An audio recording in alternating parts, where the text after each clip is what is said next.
প্রিয় শিক্ষার্থী বন্ধুরা, আসসালামু আলাইকুম। আশা করছি সবাই অনেক অনেক ভালো আছেন।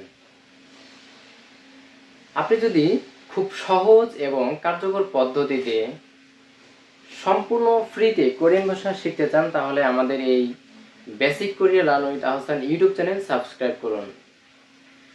গত কিছু ক্লাসে আমরা বেসিক ক্লাস নিয়েছিলাম, অর্থাৎ কোরিয়ান স্বরবর্ণ, ব্যঞ্জনবর্ণ, কোরিয়ান ব্যঞ্জনবর্ণের ব্যবহার, তারপরে হচ্ছে বাচ্চিম নিয়ে আলোচনা করেছিলাম। তো আজকে এখন থেকে আমরা কিছু ভিডিও আলোচনা করব। এখন থেকে আপনাদের কাছে কোরিয়ান ভাষা আরো ইজি করতে প্রত্যেকটি ব্যঞ্জনবর্ণকে আলাদা আলাদাভাবে আমরা মানে প্রকাশ করব যে কিভাবে লেখা যাবে, অর্থাৎ ব্যঞ্জনবর্ণগুলো জানবো আমরা ওয়ান বাই ওয়ান ব্যঞ্জনবর্ণগুলো জানবো। তাহলে এটা হচ্ছে গিয়। তো আমি এখানে তিনটা লাইন দিয়েছি, তিনটা দাগ দিয়েছি। তো আমি প্রথমে এই গিয়ক, এটা কিন্তু গিয়ক, এটা কিভাবে লেখা যায়, অর্থাৎ লেখার পদ্ধতিটা উপরে লিখবো, অর্থাৎ আপনারা কিভাবে লিখতে পারেন, গিয়কটা কেমন হতে পারে। তো অনেকেই গিয়কটা হবে এরকম, প্রথমে কলম ধরবেন 1 2 1 2, গিয়ক ধরবেন, ডান দিকে নিয়ে যাবেন, নিচে নামাবেন, ডান দিকে নিয়ে যাবেন, নিচে নামাবেন। তো এটা সোজা, মানে সোজা। আবার গিয়কের ধরন হইতে পারে এরকম হয়, অনেকে লেখে এরকম, সমস্যা নাই, এগুলো সবই গিয়ক। তাহলে গিয়কটা লিখিত রূপ কেমন হইতে পারে, এরকম, এরকম হতে পারে, এরকম হতে পারে, এরকম হতে পারে। ঠিক আছে? তো এখন এই গিয়কের সঙ্গে আমাদের যে বেসিক ভাওয়েলস আছে, অর্থাৎ আ, ইয়া, অ, ইয়, ও, ইয়, এগুলোকে আমরা অ্যাড করব। তো আমি এখানে বেসিক যে ভাওয়েলগুলো আছে সেগুলো এখানে লিখে নেব। আ, ইয়া, অ, ইয়, ও, ইয়, উ, ইউ, উ, ই। তাহলে বেসিক ভাওয়েল কয়টা? 10টা। তো এই 10টা কিন্তু আমরা এখানে লিখে নিয়েছি। তো এই 10টার সঙ্গে এই গিয়কটা কিভাবে বসবে, তাহলে এটা কিন্তু আমাদের একটা সং হয়ে গেছে। সং কিভাবে, আমি যদি বলি আ, ইয়া, অ, ইয়, ও, ইয়, উ, ইয়, উ, ই, উ, ই, আ, ইয়া, অ, ইয়, ও, ইয়, উ, ইউ, উ, ই। খুব সহজ কিন্তু। তো এখন আমি এই গিয়কটাকে এটার সঙ্গে দেব, যেমন গিয়ক আ খা, গিয়ক আ খা।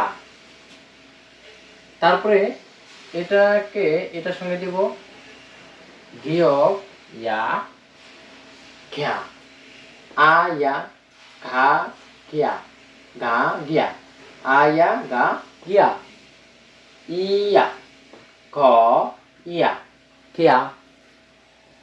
এরপর গিয়ক,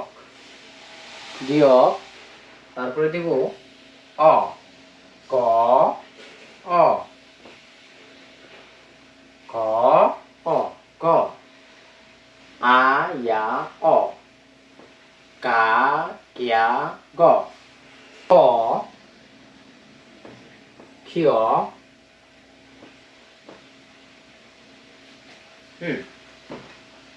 তো এখানে খ, তারপরে হলো ইয়, ক্ষিয়, খ, ক্ষিয়, খো, ক্ষিয়, খো, ক্ষিয়, খু, খিউ, খু, খি। তাহলে এবার আমরা উচ্চারণ করব খা, খিয়া, খ, খিয়, খো, খিও, খু, খিউ, খু, খি।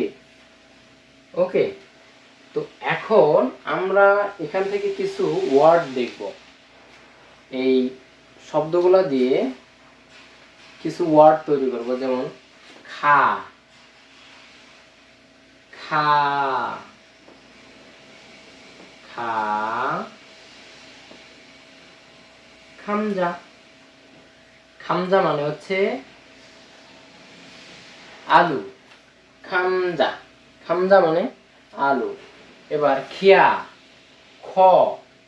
এবার খ দিয়ে আমরা ওয়ার্ড তৈরি করব। তাহলে এটা দিয়ে খামজা, এটা দিয়ে খ, খ, খৌল, খৌল। খৌল মানে হচ্ছে আয়না।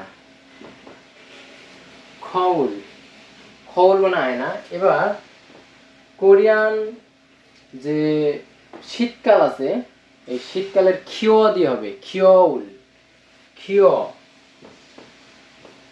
খিও,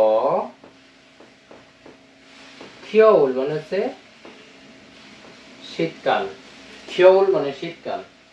তাহলে আমরা এখানে কয়টা ওয়ার্ড বললাম? একটা, দুইটা, তিনটা। জাস্ট আমরা এই তিনটা তিনটা দেখলাম। তো আমি যদি আরো দেখি, খো, এই খো দিয়ে দেখব। খো, গু, মা, খগুমা, খগুমা। খগুমা মানে হচ্ছে মিষ্টি আলু। খগুমা মানে মিষ্টি আলু। খু, খুরিম। তো